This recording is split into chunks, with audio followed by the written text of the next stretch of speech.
કેન્દ્ર સરકારના સંસદીય બાબતોના રાજ્યમંત્રી કિરણ રિજિજુએ કોંગ્રેસના આગેવાન રાહુલ ગાંધી વિરુદ્ધ કડક અને ઉગ્ર નિવેદન આપ્યું.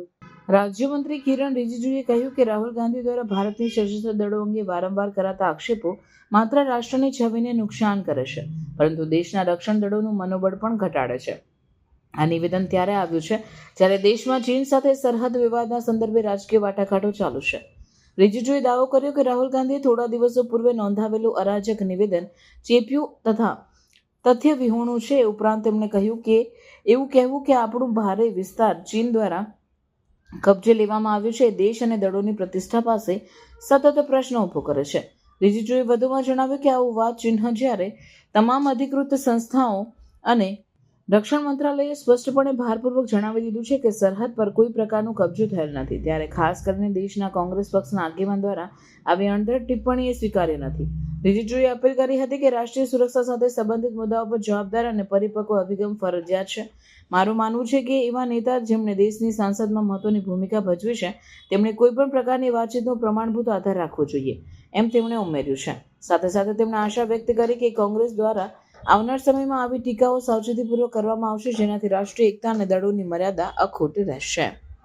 सुप्रीम कोर्ट में जो टिप्पणी की है मैं उसको बहुत गंभीरता से लेता हूं.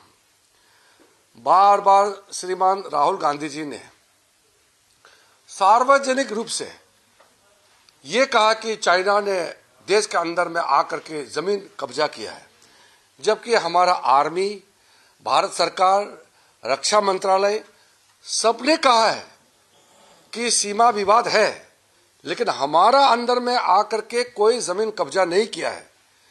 विवाद है, सब मानते हैं, 1962 से पहले से विवाद थे और वहां कभी पेट्रोलिंग करने में एक दूसरे के प्रति थोड़ा सा संघर्ष होता है.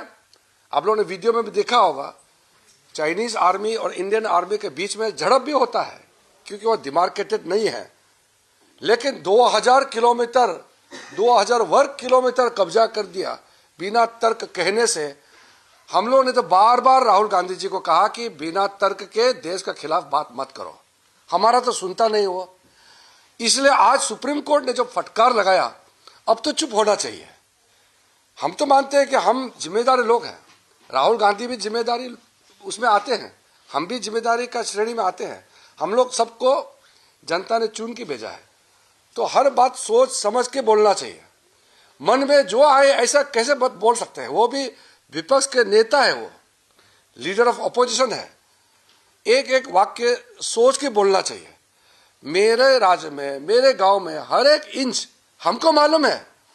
हमारा सेना, भारत के सेना कितना मजबूत से बचा के उसको निगरानी के साथ कायम करके रखा हुआ है, कोई खतरा नहीं है.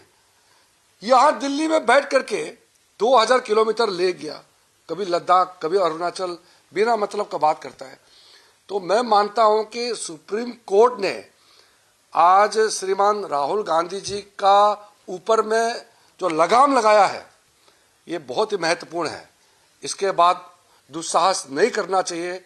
हमारे डिफेंस के बारे में, हमारे सैनिकों के बारे में, हमारे देश के जमीन के बारे में इस तरीके से बात नहीं करना चाहिए जिससे हमारा देश के मनोबल को नीचे गिरा देते हैं और हमारा देश का छवि का नुकसान होते हैं. ऐसा काम नहीं करेंगे.